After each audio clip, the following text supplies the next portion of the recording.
again is Madame Baraka Immaculate Falls, and today I'm going to be taking you through cereal growing in agriculture. So you're going to get to know what cereals are and the type of the types, the examples. Because what I know, most of you have seen plants, but then you cannot differentiate them. You cannot differentiate between a cereal and a legume. So today we are going to be looking at what cereals are. Here they're saying cereals are grasses grown mainly for their edible grains, or in other words, seeds. They are staple foods that provide carbohydrates, proteins, vitamins, and minerals for humans and animals.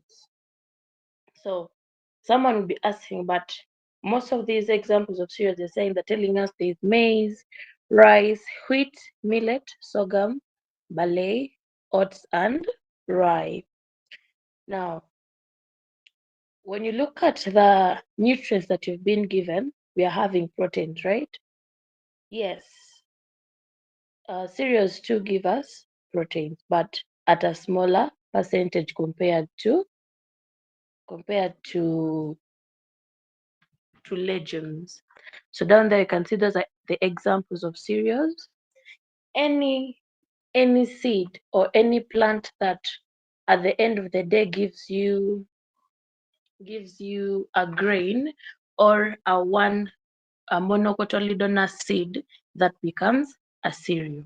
But if a plant has two cotyledons, or in other words, it's a dicot or a dicotyledonous seed, that becomes a, a what? A legume. So down here we are having importance of cereals. One, they provide food for humans, which is self-explanatory. We eat most of these cereals. Number two, they provide feed for livestock. Providing feed for livestock is just like it provides food for livestock. It's used in brewing industries. In other words, you can say industries that do the beers. Yeah, most of them use cereals. For example, sorghum. In most of our villages, there is that type of alcohol that they use halfly rotten maize. So, and we all know that maize is a cereal. So some of these cereals are also used in this kind of industries. Other one, they provide raw materials for making flour, bread, biscuit, porridge, breakfast, and beverages. Making flour, all these cereals make flour. There is rice flour, there is maize flour, there is millet flour, there is sorghum flour, there is barley. We also have oat flour and then rye. It is a source of income for farmers. If you grow, you can sell and then get money at the end. It creates employment. It creates employment in farming, transport, and processing. Farming, of course, if you farm and then if you don't have, let's say, a job and you decide to plant these materials or these cereals, you are going to end up creating a job in that. Transport, the people who transport these already harvested goods, that also becomes their source of income or employment. The processing plants, processing industry, that also becomes their job, because without these cereals, if people do not plant cereals, the processing plants, for example, the brewing industry or the industry that make flour, for example, Magezi millers, they may not be able to get jobs or the employment. Next, some cereal residues are used in animal bedding and mulch. In other words, they mean after planting, there are some cereals they mean after you removing the husks, okay? After you removing the maize itself, the remaining part of the plant can be used as mulch. Mulches are dried plants that they use to cover the top part of the soil. Then they can also be used in animal houses. as bedding, so that an animal does not sleep straight on the ground. They help to improve food security. This comes about in a way that, when you don't have food, people go hungry and end up dying. So when you plant cereals, they help in you plant and then you can store. So in other words, when you store these foods, if at all there is maybe an outbreak of hunger, at least you have something to eat. Or if there's an outbreak of hunger, you can easily plant these cereals. Now, next they're telling us conditions necessary for growing cereals. So, what are those things that are supposed to be there for those cereals to grow? Okay. One, we are looking at climate. Cereals require moderate warm temperatures, but this varies with different types of cereals. You're going to find that wheat cannot grow at the moderate warm temperatures as maize.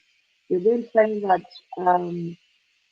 uh, sorghum may not grow at the same temperature as maybe oats, but they're all cereals and they all require warm temperatures.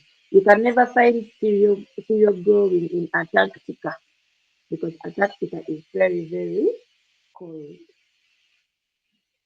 Next, we have adequate rainfall or irrigation.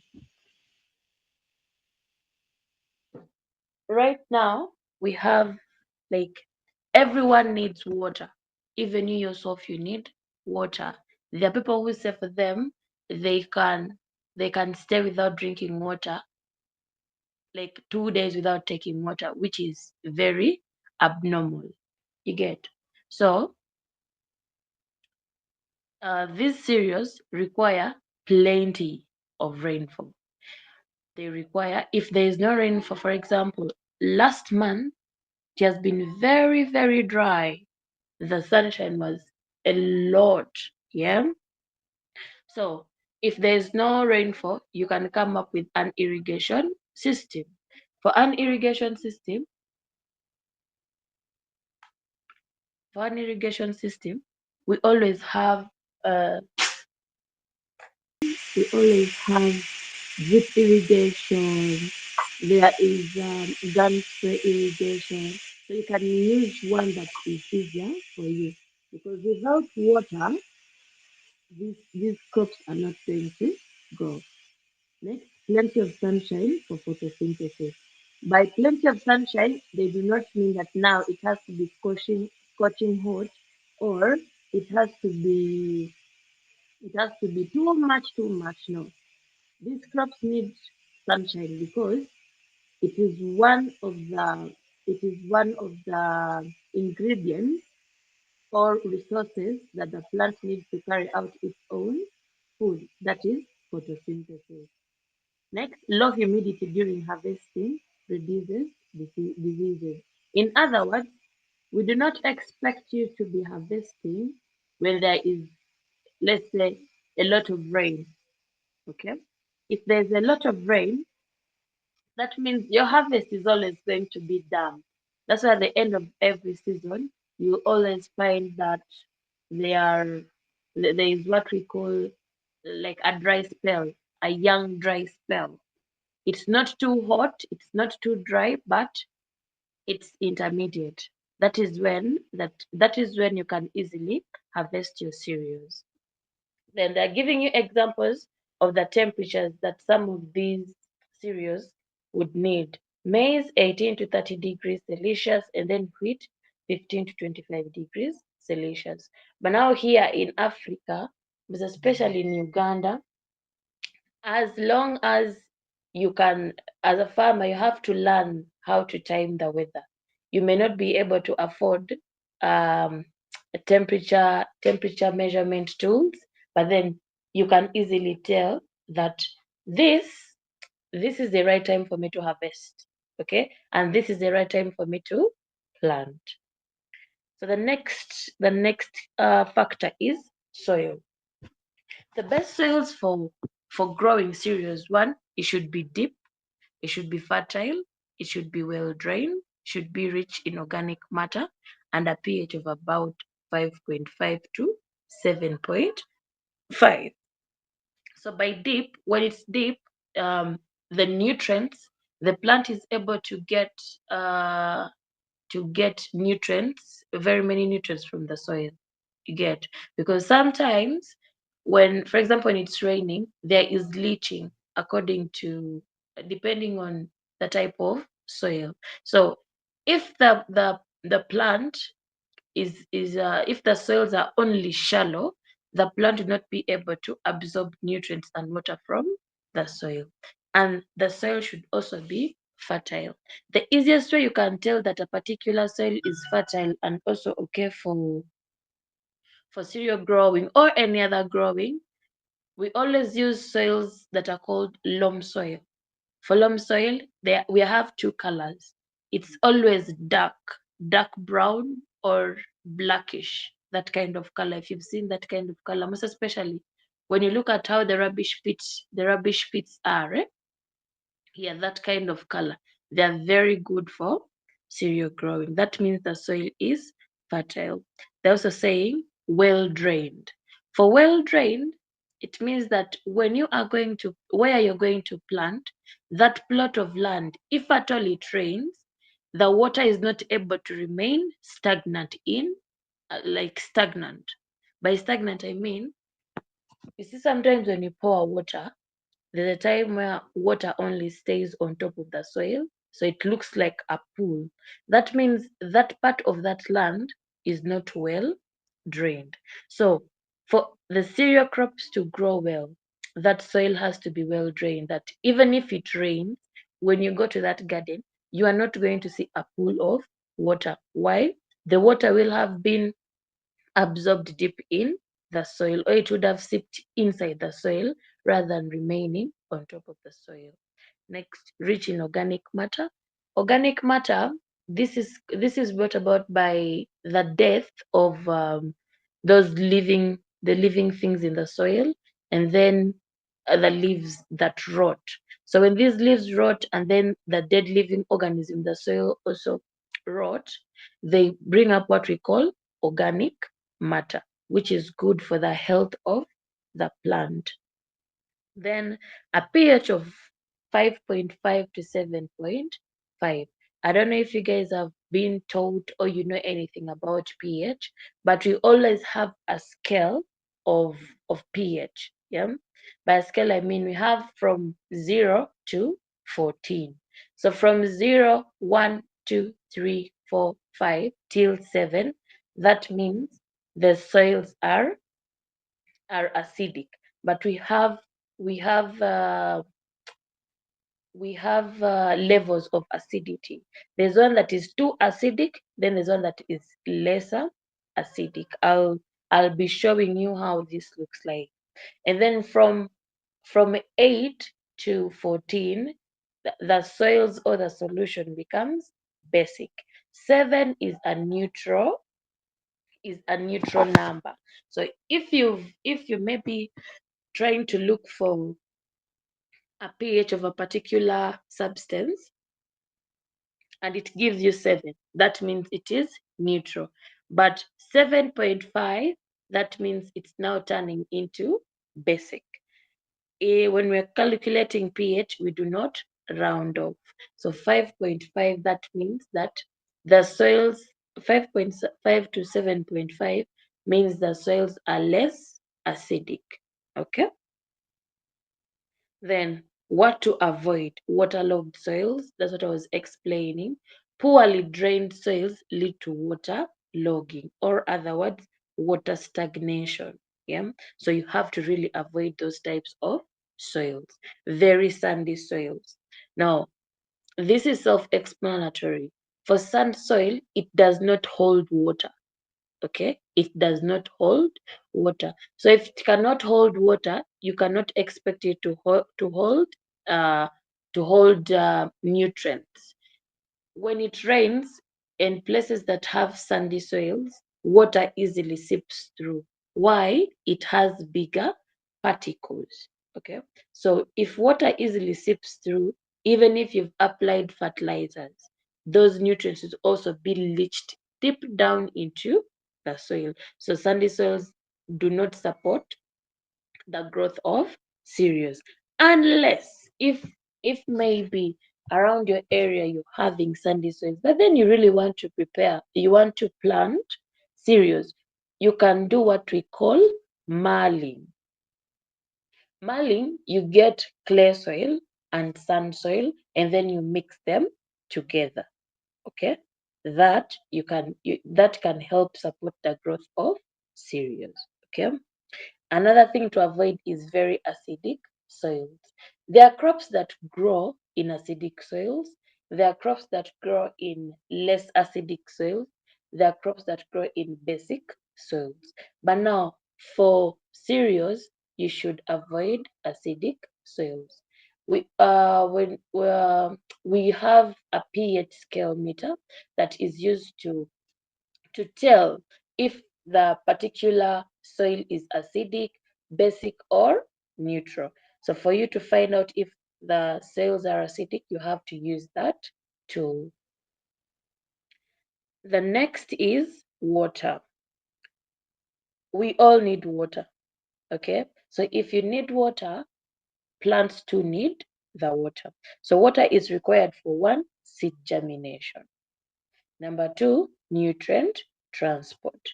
Next, photosynthesis, and then grain filling. Seed germination, if there is water, that means the tester, the covering of the seed coat will be loosened. One, and then the soils are also easily loosened. So, meaning if the plant is able to sprout, it will need both these things to be loosened. And then nutrient transport. Nutrient transport, this comes about when there is a process called osmosis. Osmosis is the process whereby water and nutrients are absorbed by the root hairs to the plant. Yeah.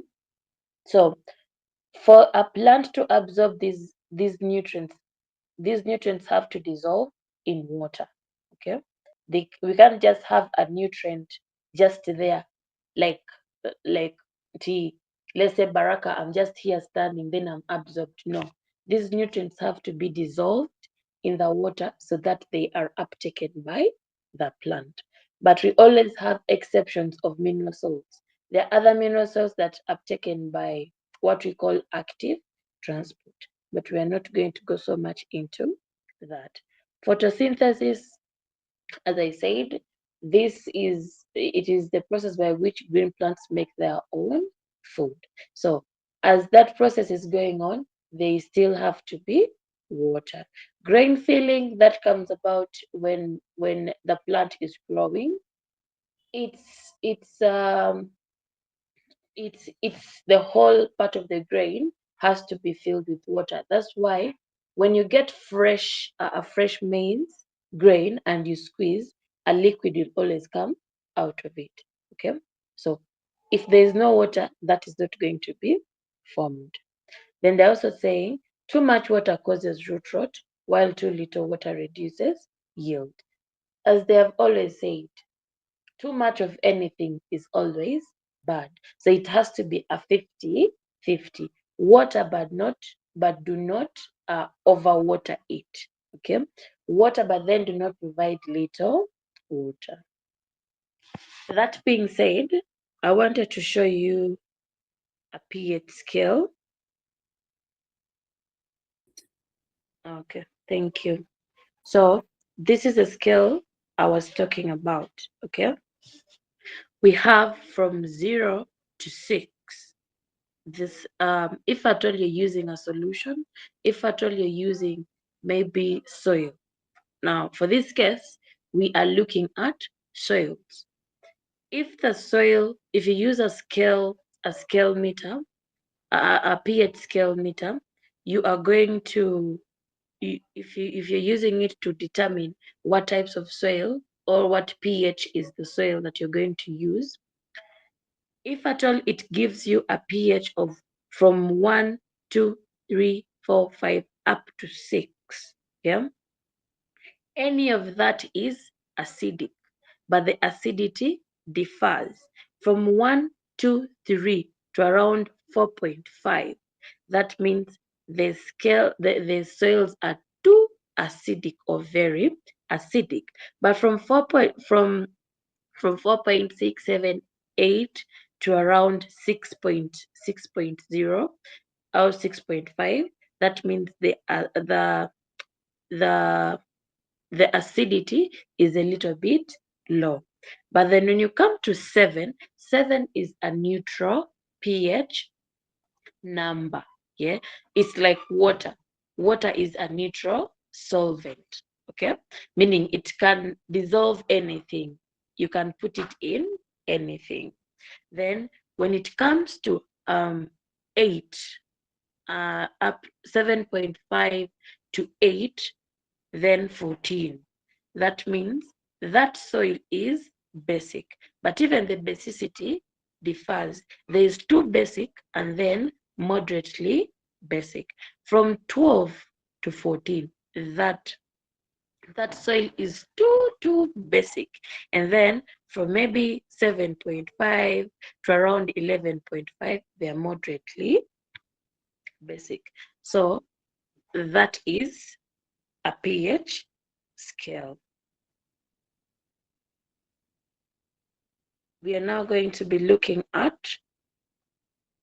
land preparation. What are you supposed to do when you are going to plant these cereals? So land preparation has very many things that have to be done. I'm telling you, proper land preparation helps produce healthy plants. Just like when you're going to cook, or when you're going to bake, or when you're going to do anything, you always have to prepare so that you get something that is good. So the first step is clearing bushes and weeds. If you've acquired land, you've just gotten maybe land for the first time, you have to remove away all the bushes and the weeds. Then after, you remove the tree stumps. Tree stumps are, you see, after cutting a tree, yeah, there's always that part that remains rooted in the soil that becomes a tree stump. But those have to go, because if you leave them there, they're going to be competing for nutrients, water, and even space with the plants. Stones too. Then after removing all these, we do what we call plowing. You plow the land. The people who were here, the last lesson that we had, we saw these types of machinery that do these different things in the garden. So the plow, you can use a moldboard plow, a round disc plow, for you to first dig up the soil. After digging up the soil, remember, when you're using a round disc plow, any other plow, even if you're using the cows, the oxen, to plow, they always leave big particles that we call clods. Okay, CLODS, that we call clods. Now, after you plowing, now we're supposed to come back. Plowing is called primary tillage. After carrying out primary tillage, we now do secondary tillage. For secondary tillage, we do what we call harrowing, where they're telling harrow to break soil clods. So after you plowing with your tractor or your oxen, you come and now do harrowing, which is secondary tillage. Then after that, you see, after harrowing, the soil is going to be now with fine tilt. It's going to have fine tilt. Or in other words, it's going to be smooth soil without big particles. After that, you level the land. After leveling the land, you now make planting rows. It is necessary for you to make planting rows, because you cannot just plant. The garden has to look smart. After making planting rows, that's when you start now planting while you are covering. In other words, those are the few steps that you need to do when you're going to plant cereals. So down here, they're telling us what are some of the benefits of land preparation. One, it improves root penetration. If you only just remove, you got the garden and then just remove trees, remove the bush, and then you just dig on top. When you plant, few seeds are going to germinate. And if they germinate, the roots are not going to easily penetrate through the hard panned soil or the clods of soil. So meaning you have to really do the primary tillage and the secondary tillage so that the soil becomes softer for the roots to be able to penetrate through. Next, it controls weeds. You removing the weeds at the beginning and then removing the bushes, it helps you remove the mother weeds and the rest of that. If there was any other weed that was still growing, it is eradicated. Improve soil aeration. So take it like for the women or the men who keep hair. Yeah.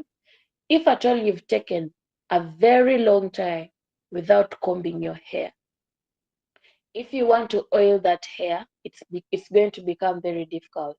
And then even if you want to comb it out, it becomes painful. But then if you have been combing that hair every morning or every evening, you put in knots, anytime you want to comb it out, it's going to be easier for you. The hands will be able to go through your hair. Yeah. So same thing with the soil. If you do not do land preparation, aeration will not be there will be poor aeration, and if there is poor aeration, the living things in the soil it will be difficult for them to thrive. Yet we need these living things. Bacteria will also find difficulty in thriving in such a place. And then soil aeration is also required by the plant roots, because at the end of the day, osmosis has to occur. Next, when you do land preparation, it helps to conserve the moisture. Okay, by moisture we mean moisture is just like water in the soil. We always have that. You go to a garden, you find when the soil is not totally dry, it has dampness. It has some small water. It's kind of wet, but not too wet. Now, after land preparation, we always have what we call seed selection. You don't just plant any seed. Just like how you can't just put on any cloth and you go somewhere. Same thing, you cannot put on maybe a beach wear and go with it to church. Okay? You cannot put on, let's say you're going to sleep, but you're going to put on a suit. It doesn't make any sense. So here we also have to, when you're going to plant, you have to select appropriate seeds. Now they're telling you qualities of a good seed. A good seed should be certified. By the term certified, we mean a good seed should be able to if you're to buy a seed from, let's say, agricultural shops, yeah, it has to show that this seed is proper for planting. Okay, that it is proper for planting, not just any seed, because there are some crops that are not meant to be planted, because one, they might be having maybe a particular genetic disorder that were phased out, and those particular seeds were stopped from being grown. So you have to make sure that it is certified. Number two, disease free. If you plant a seed that has diseases, you are not going to get any yield. If God helps you and it germinates, the grains that you're going to get are also going to be diseased, and the yield is going to be, it's not going to be what you want. The seed should be mature. The seed should also be high yielding. By high yielding, we mean one seed. Therefore, when you plant a seed, for example, maize, most of the guys, when you're dropping, they always drop three maximally three seeds in one hole.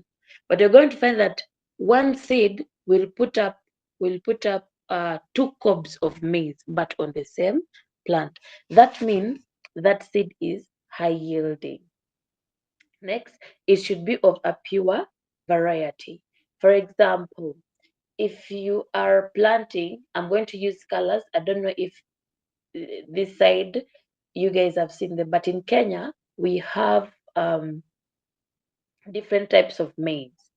We have the maize for popcorn, that is the yellow one. We have maize that has purple color, that purple maize. We have the white maize that everyone knows, and then there is that maize that has mixed colors. Okay, now if you want maize that is purely white, plant maize that is purely white. If you want maize that is purely popcorn, plant maize that is purely popcorn. So the seeds that you're going to plant have to be of a pure variety, not a mixed variety. Next, should be free from pests. Otherwise, in pests we mean, I know if we've been in school, we've eaten bean weevils. Yeah, a bean weevil or a maize weevil, those are all pests. So for you to actually get what you want, you have to make sure that your seeds are pest free. Now here, this was supposed to be highlighted.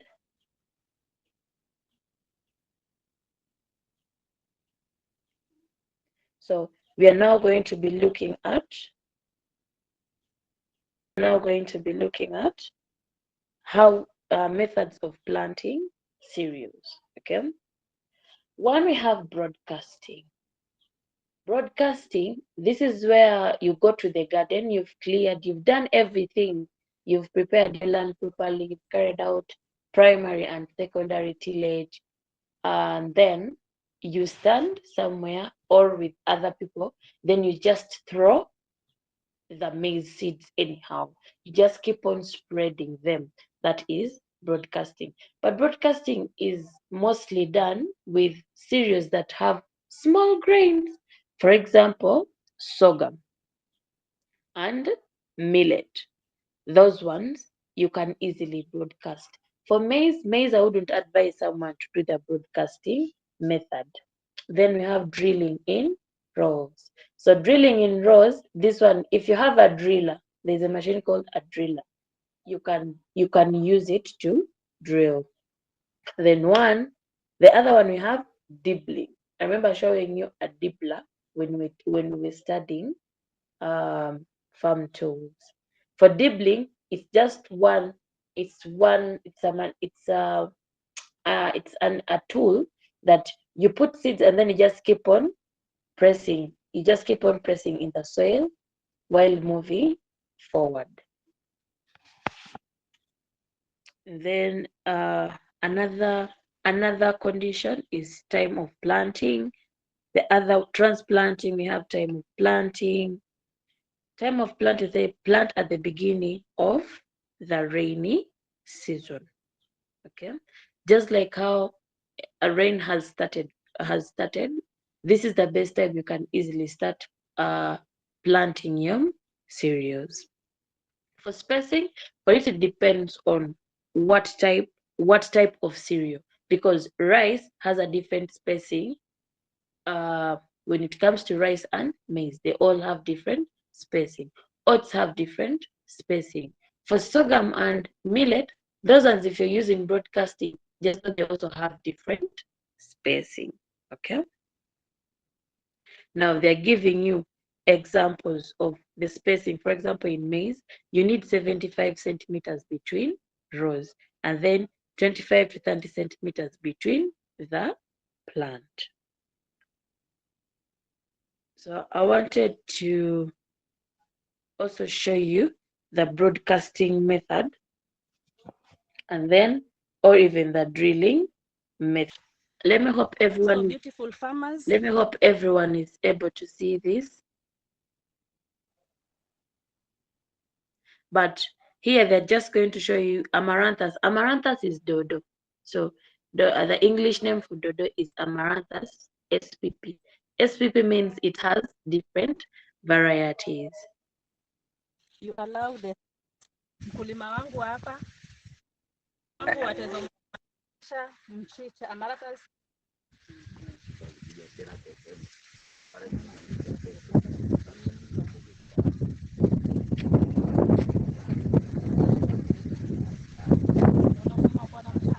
So you're going to see that they're just going to be pouring. They're just going to be pouring the seeds all over the garden. They're not planting row per row, but just pouring the seeds.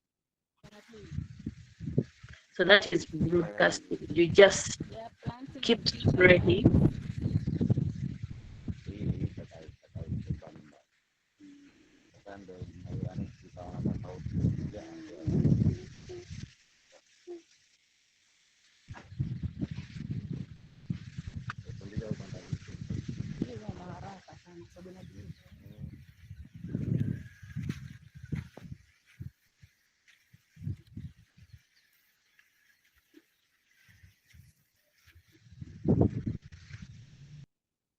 And then for dibbling method, this is how they dibble.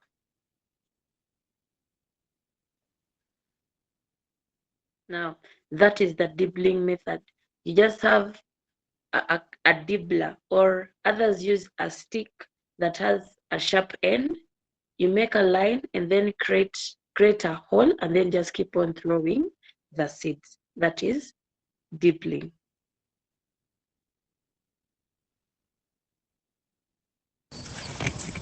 Now that is a dibbler.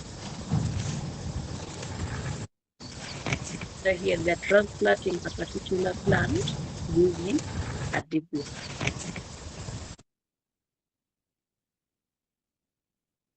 So here they're giving us advantages of proper spacing. One, it helps in reducing competition.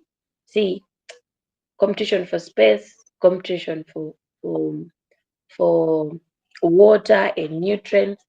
Even if you're maybe in a room and you're clumped together,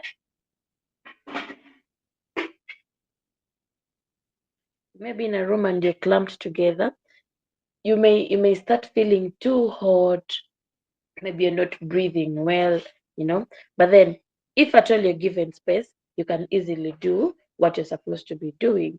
Same thing here. When you are planting crops, they have to be given enough space. It also improves on the sunlight penetration, makes weeding easier. If you want to weed and then you decided to put your crops stacked together. If you're weeding using a hoe and not the hand method, it's going to be difficult for you to weed. That's why you have to do proper spacing. Same thing applies to fertilizer application. Now, we are going to be looking at different types of fertilizers. Okay, one, we have organic manure. Under organic manure, there are different types. We have farmyard manure, compost, and green manure. For farmyard manure, this is where people use the animal poop. Yeah, you use cow dung, you use chicken droppings, you use droppings from the goats, you use droppings from the sheep. That is farmyard manure. Compost manure is just made. You get kitchen refuse, and then you put them. People always make holes. You put them in a hole. You keep on piling them while turning. So that is compost manure. Green manure, they get plants and then they make them decay. After them decaying, that is when they take them to the main garden. Then when it comes to inorganic fertilizers, these are synthetic fertilizers. In other words, the fertilizers are just made in factories. Yeah. For DAP, we have NPK, we have urea, and we have CAN. For NPK is full of sodium, potassium, and then the other one, urea, is more of urine. DAP, we have diphosphate. We have a diphosphate, and then we have calcium, nitrogen. Okay, so all these are required by the plant. If you cannot afford the inorganic fertilizers, you can still afford the organic fertilizers, because for them they are easy to get and they are way more advantageous compared to the inorganic fertilizers. But then they all do the same thing, just that for the inorganic fertilizers, if you apply too much of it, you are going to be increasing on the toxicity in the soil. Okay, but organic fertilizers, it's like when they're telling you something that is organic, they do not have any chemicals in them, so you can easily apply.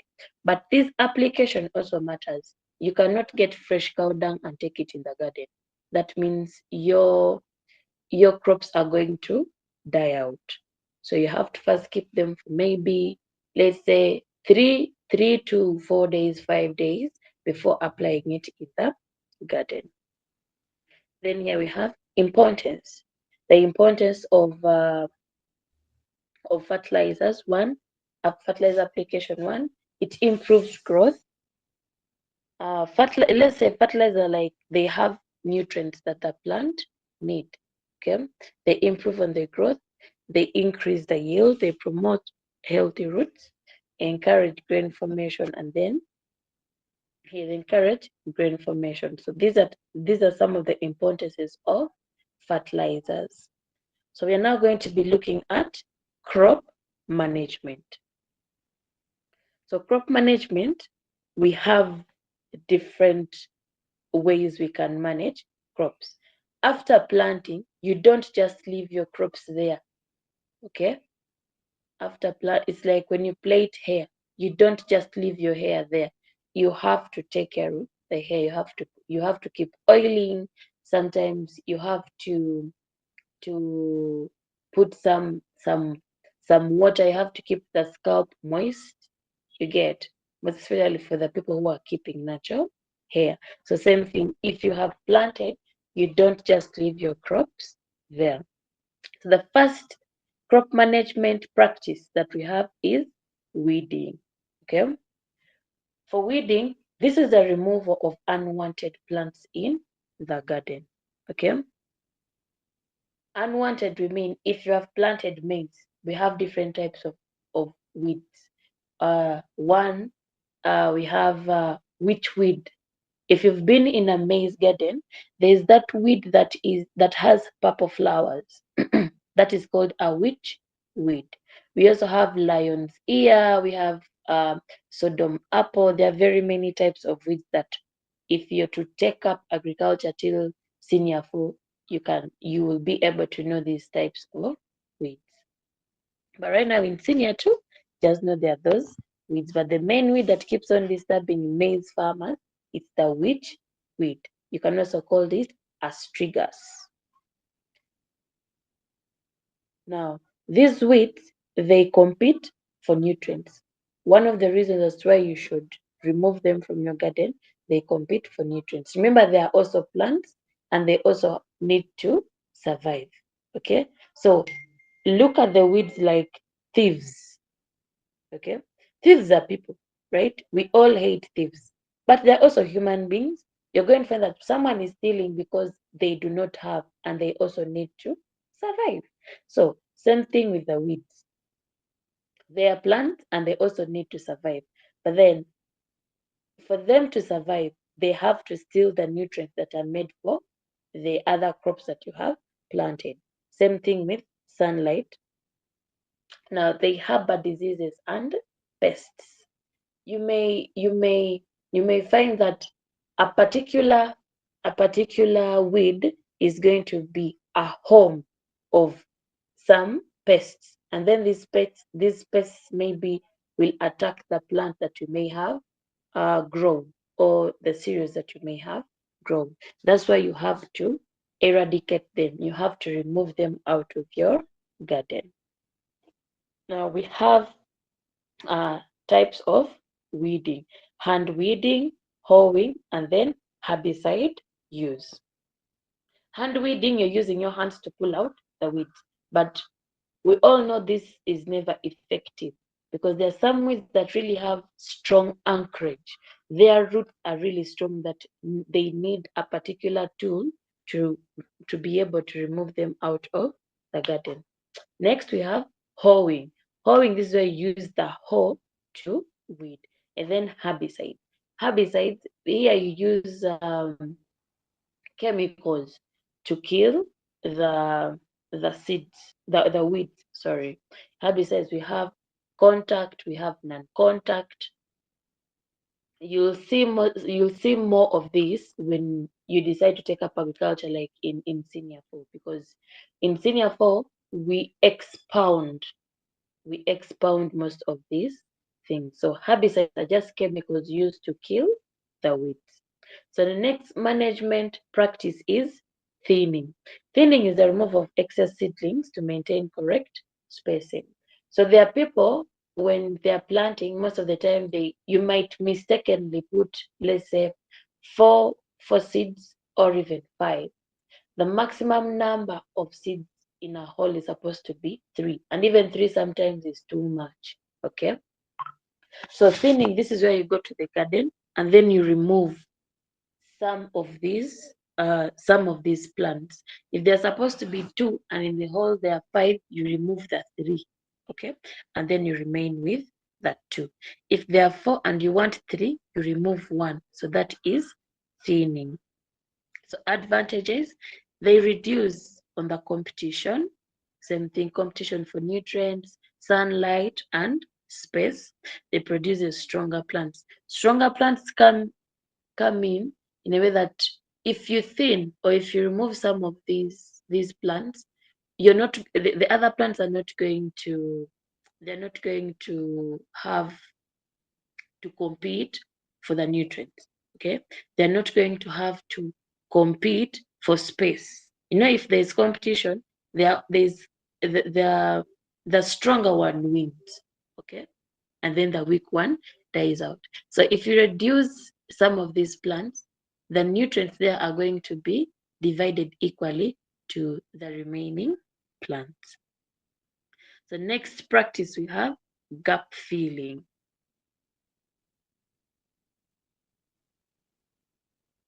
We have gap filling. This is a replacing seeds that fail to germinate. Now, this is like remedial, doing a remedial class. Yeah. If you have failed a particular paper, let's say you're having 8 subjects and the other subjects you're having C, B, A, but then this other one you're having a D or a E, you're going to be forced to go and do a remedial so that you do not spoil your marks at your final marks at the end of the day, right? So even in planting, if you've planted, there are those that are going to come out well. Okay, there are plants that are going to thrive, but then there are those ones, either because of seed dormancy, they were not able to come out well. Seed dormancy, this is where that plants fail to germinate even when they have been provided with the necessary conditions. And we always have different types of seed dormancy that we shall see later on. So once your plants have germinated, but then there are those other plants that fail to germinate, you dig up, and then you remove the other that failed to germinate, and then you plant another one. Okay. So advantages of thinning, we have it maintains plant population, it improves yield. And then the next crop management practice is mulching. This is the covering of soil with plant materials, but not only just plant materials, dry plant materials. Dry plant materials. If you use the wet or the fresh plant materials, one, those plant materials might be weeds. Okay, So their seeds might end up germinating and then bringing up weeds in the garden. So that's why you have to use dry plant materials. So the benefits of mulching, they conserve moisture.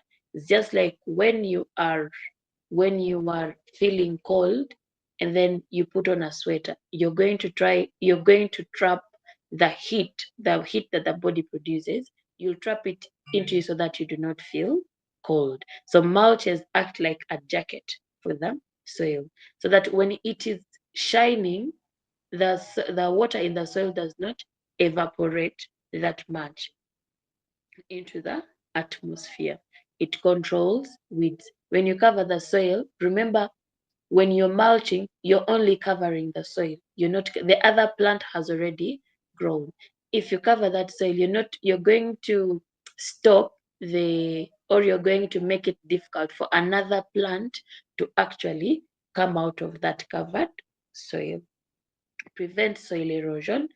By now, what I know, you know the meaning of soil erosion. Soil erosion, this is the washing away of topsoil by the agents of erosion. It could be running water, it could be animals, it could be wind. So if you cover this soil with these dry plant materials, however much it will rain, the running water will not be able to carry away the soil particles. It improves soil fertility in such a way that these dry plant materials also decay at the end of the day. If they decay, they are going to increase on the organic matter. Then now we are going to look at the pests of cereal crops. So common pests include stem borers. If you've been to a maize garden, you will always find some parts of the stem when they have holes. Okay, so those stem borers, the holes there are made by stem borers. We also have armyworms. There is a year where armyworms have become something else. Okay, so these armyworms ate up every leaf. Armyworms eat leaves. Yeah, they're like caterpillars, but without the hairy part of it. They ate up every leaf of maize. So those are some of the pests of cereals. You're going to see some of these pests, how they look like. We also have weevils, we have aphids, we have birds, rats, and mice. Then we are now looking at the control measures. How can we control these pests? One, crop rotation. So in other crop rotation, this is where you plant two different crops or different crops seasonally or season after season on the same piece of land.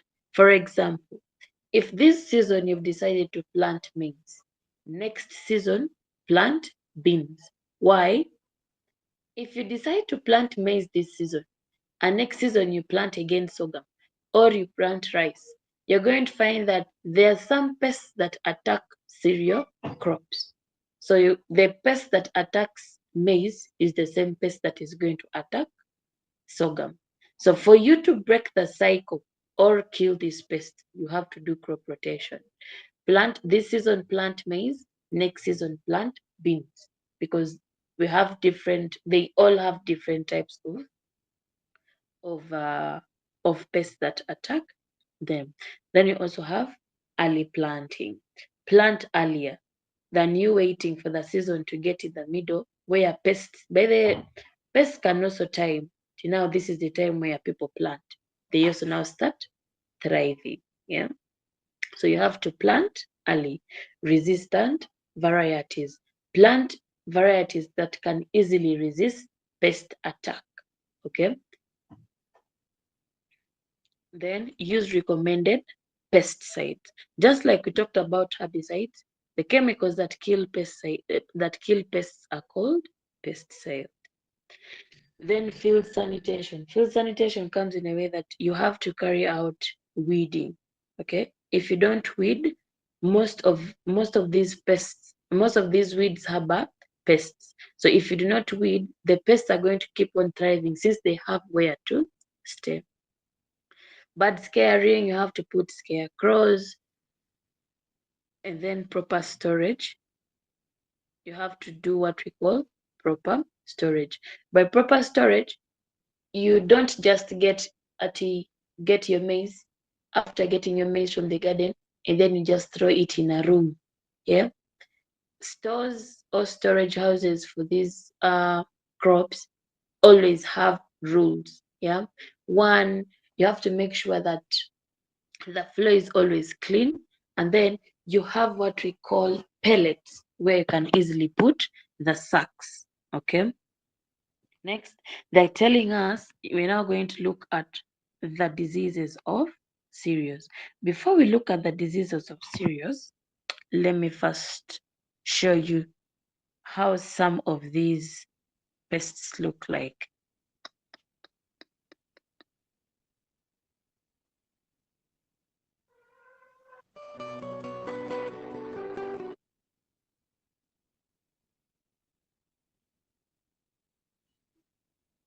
So this is how an armyworm looks like. I don't know if you're able to see, but it's like a caterpillar. It eats mostly the maize leaves, the cereal leaves. That is how it works.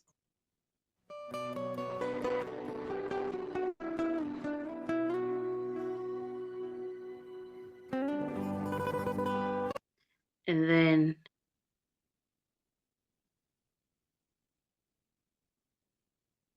if you've seen most vegetables, yeah, most of them are always attacked by aphids. They are very, very small.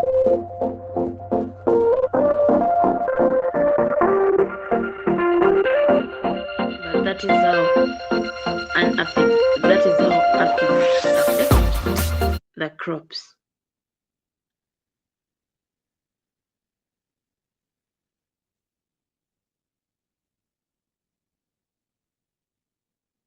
Here's how to control them without chemicals. Observe, but be slow to treat. Really Give beneficial insects time to show up and help you out. Vegetables, most especially.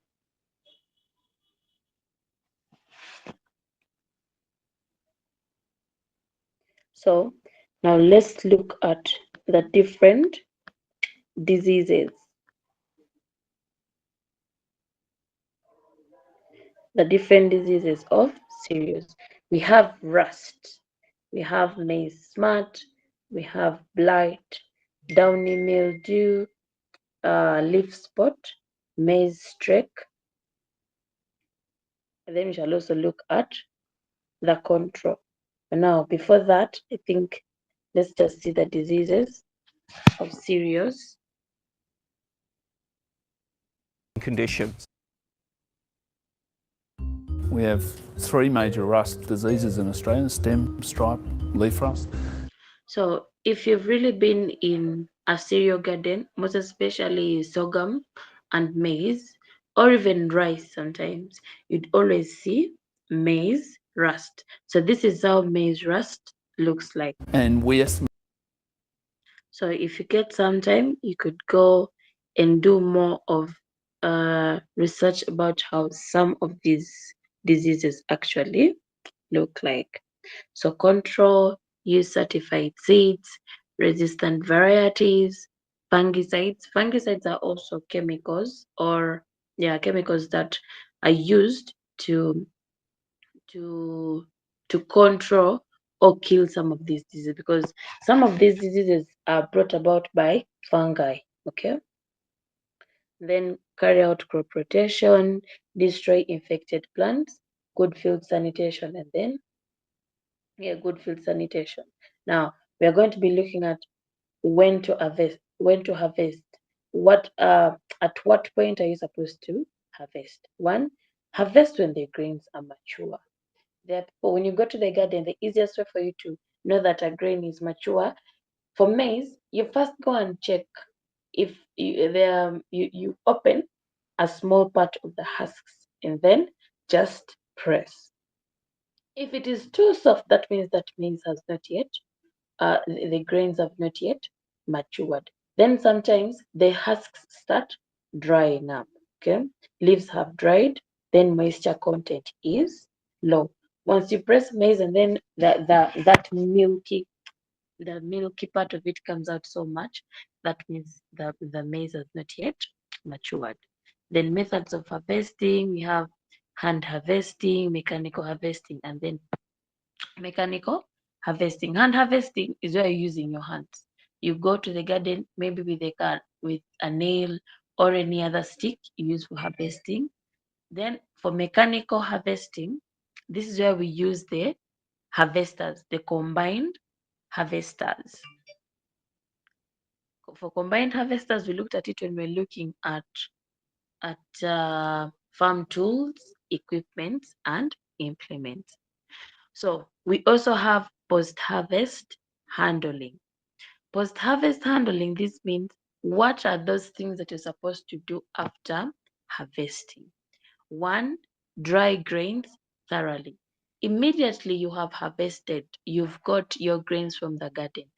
Get your grains and put them under sunshine until they dry. If you store your grains when they're not dry, they are going to get rotten. Shell or thresh. Thresh is, you see, when those who have been to villages, you get maize. Sometimes maize. The maize you get when they're very small, but they always use beans mostly. You get beans, put them inside a sack, get a stick, and you start beating it. Yeah, when the pods are dry, you don't thresh something that is not yet dry. You get it, after it is dry, you start beating it. By the time you remove the other husks, the pods will be open and then the seeds will remain inside the sack. After that, you clean the grain. You remove those other leaves and other husks or debris that may have removed. Then grade according to quality. Of course, after planting, you do not expect to get the same quality of grains. Okay, so you have to grade them while putting in sacks. Store properly. You put in a clean, cool, and dry store. Okay, so the importances of having post-harvest handling: one, it reduces losses. Okay, it maintains grain quality, prevents mold. Mold is like the grayish things that show that something has actually started rotting.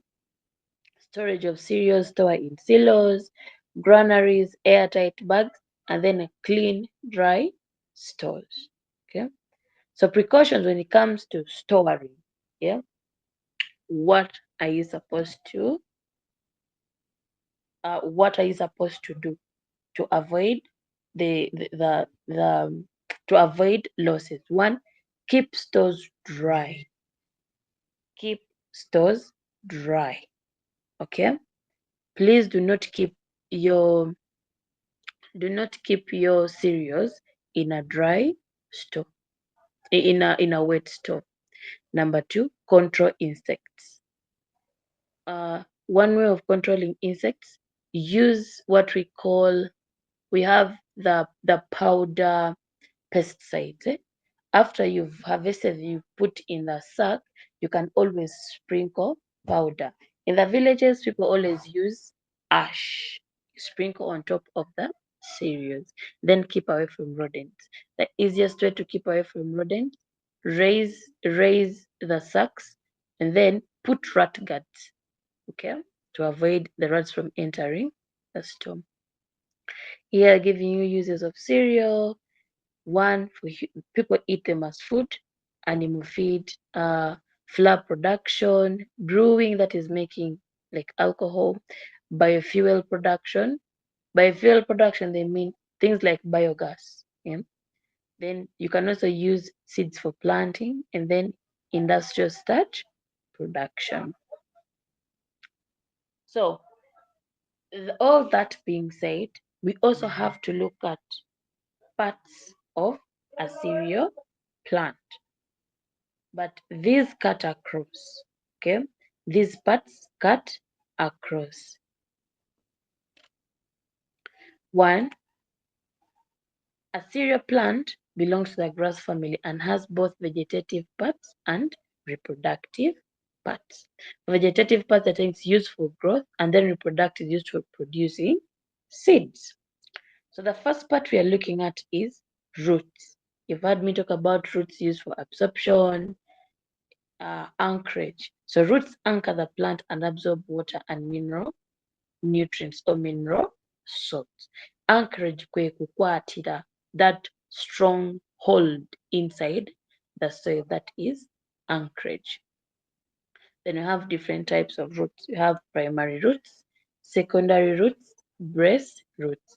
For primary, these develop from the seed during germination and support the young seedling. When you look at the seed, we have the radicle and the plumule. So the radicle becomes the root and the plumule becomes the shoot. So those are the primary roots, the ones that come from the radicle. So we have the secondary roots or adventitious roots. These grow from the lower stem after emergence and become the main root system. So adventitious roots are mostly seen when you're looking at things like grasses. See grass. Grass have adventitious roots. Then you have brace or prop roots. These are formed especially in maize. They grow from the lower stem above the ground and provide extra support against strong winds. So you see the type of roots, the maize, when you look at maize, those roots that keep on coming out but on top, those are called prop roots. So function of roots, we have anchorage, absorb water, store some food, help prevent soil erosion, and then support the plant during growth. Next part we have is stem. The stem is usually hollow. Okay, by hollow they mean it has space inside. Yeah, it's not it's not uh it's not too solid. Okay.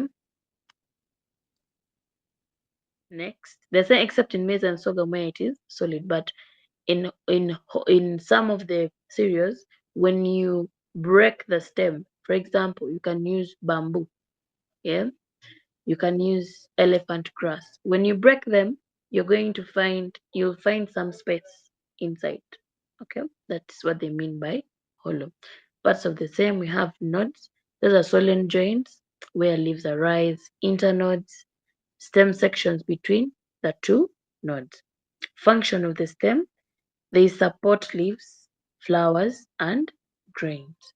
They transport water from roots to leaves through the xylem.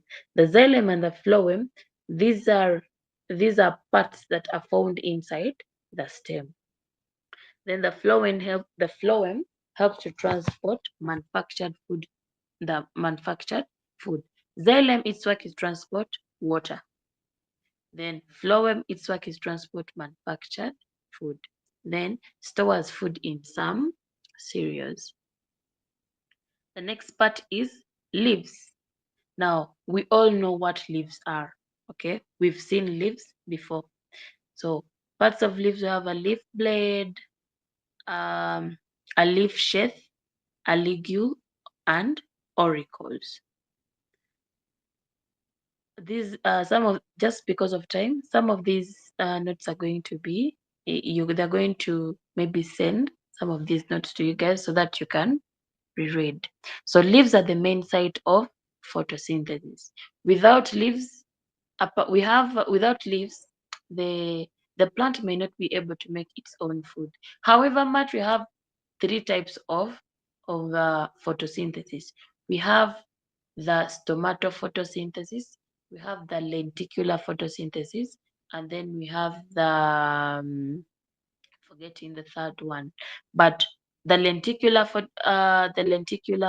photosynthesis, the lenticels, you find them on the stem, but those ones are not, they're not that efficient like that of the leaves. And then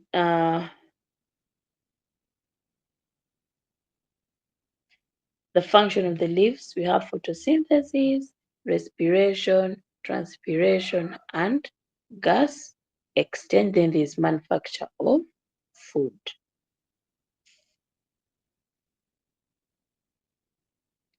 Then when you scroll down, you're going to be looking at the flowering part of the cereal plant, meaning every plant has a flower. Okay, any plant that produces seeds has flowers. Okay, or any plant that has flowers produces seeds. So I was talking to my students and I was asking them, has anyone ever seen a sweet potato seed? They kept on saying no, but sweet potatoes have seeds. As long as a particular plant has flowers, that means they have seeds. Cassava has a seed. I know very many of you have never seen the seed of cassava, but they also have seeds. Bananas also have seeds. Okay. Now, for the maize, it's called a tassel. Okay. And then for the male part of the maize, the flower part is called a tassel. Then the female part is called the ear or the cob. Now for the maize, you see when the maize is growing, there are those flowery parts that are always at the top end of the maize plant. Those are called tassels. Okay. Then for the female part, it is, you see when the plant is growing, it always have some small hairs on the cob. That is the female part of the maize. For the wheat, the female part is called spike. Then rice, panicle, same as sorghum. It has the same millet, spike, or panicle. The rest are self-explanatory. Then they're giving us the main parts of a flower, which we have the stamen, which is a male reproductive organ and produces the pollen. Pistil, the female reproductive organ containing the ovary, style, and stigma. Glooms, these protect the bracts of the base of the spiculet.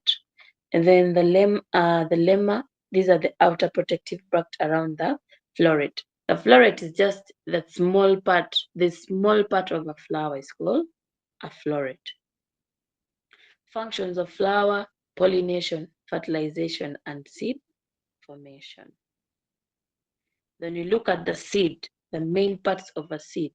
We have the seed coat, the endosperm, the embryo. The seed coat is the outer protective cover, which is rich in fiber, vitamins, and minerals. So please, whenever you're eating maize, stop removing the outer part because you also need it. The endosperm, that is the largest part of the grain. The white part that you see is called the endosperm. It stores starch and proteins that nourish the developing seedling. Next is embryo or the germ. See, when you open that seed, for example, when you've boiled it, you'll always find some kind of small yellow soft part inside the grain. That is the embryo. It is the living part of the seed which develops into a new cereal plant. It is rich in oils, vitamin, and enzymes. So in our next lesson, I think we shall be looking at the life cycle of a cereal plant. But I'm going to be sending this work. I'm going to be sending this work, and then you go through. I've written down some of the revision questions that you can use. So when you look at the life cycle of a cereal plant, we have a seed which germinates. After germination, we shall have the seedling stage. Okay. Then after the seedling stage, we shall have tillering. Tillering only happens in cereals such as wheat and rice. Then stem elongation, that is when the stem is going to grow longer. It now starts growing. Then after growing, we shall have the flowering. Flowering means the plant will now start putting up the flowers. Then after it has put up flowers, there will be pollination. And we all know we have two types of pollination. We have self-pollination and cross-pollination. When the pollination has occurred, there will be fertilization. After fertilization has occurred, that is when now grains start coming up. Okay, the ovules become the seed. The ovules become the seeds, and the ovary becomes the fruit. Then after that has happened, you're now going to have the maturity stage. Okay, but they all have different times. They don't just happen all at once. After the grain has matured, the crop has matured, that is when you're going to do harvesting. So down here, last but not least, we are going to be looking at factors affecting cereal production. One, soil fertility. If the soil is fertile, the cereal growth is going to be at par, is going to be good. But if the soil is infertile, you are not going to get the yields you want from the cereal. So you always have to make sure that the soil is fertile. Next, we have rainfall. Rain, we when we look at up, we need the first part. When it had just begun, we said for cereals to grow, we need adequate rainfall, or we need adequate irrigation. So without rain, without water, the cereals are not going to be able to grow. Temperature, we talked of warm, moderate temperatures, not very cold temperatures and not very hot temperatures. Seed quality. If the quality of the seed is bad, if the seed has not been certified, the cereals are not going to be able to grow well. Okay. Then pest attack. If there is a lot of pest infestation in a particular area of your field, your cereal crops are not going to be able to grow well. But if at all the pest attack is reduced or it is all eradicated, the cereals will be able to grow well. Same as diseases. Weeds too. You do not have to allow weeds to grow in your garden. If the weeds are there, there will be too much competition of the necessary resources that a plant needs. Necessary resources we mean space, sunlight, nutrients, water. Okay, so you always have to weed. Fertilizer use. Do not overuse inorganic fertilizers, because if you overuse them, you'll increase on the toxicity in the soil. Okay, then farming methods. Use proper farming methods. Availability of labor. This depends on how much land do you have, or how much produce are you trying to plant. So if there is enough labor, if there is adequate labor, your work is going to be eased. But if there is less labor, you are going, maybe if the planting was supposed to take, let's say, 3 days, and you have less labor, you're going to end up taking even 2 weeks or a week. Okay. Then market access. For every cereal crop that you grow, you have to make sure that there is market for it. Okay. You cannot stay in Nakapiripirit, or you cannot stay in Busia, and you know that in Busia the crop that moves fast is maize, but then for you, you decide to grow oats. Who is going to buy oats? There are few people who actually know how to use oats. Okay, for you, you've decided to do wheat. Wheat, yes, since we have the Maganjo millers, we have other millers who can do wheat flour. Yeah, rye, barley. So some of it, you have to look at the market around you. What cereal plant grows, moves fast? That is maize, sorghum, rice. Okay, so you always have to look at the market access. So I had told you earlier on that down there we have some revision questions. You can use these to maybe help you remember what we've talked about today. Sorry.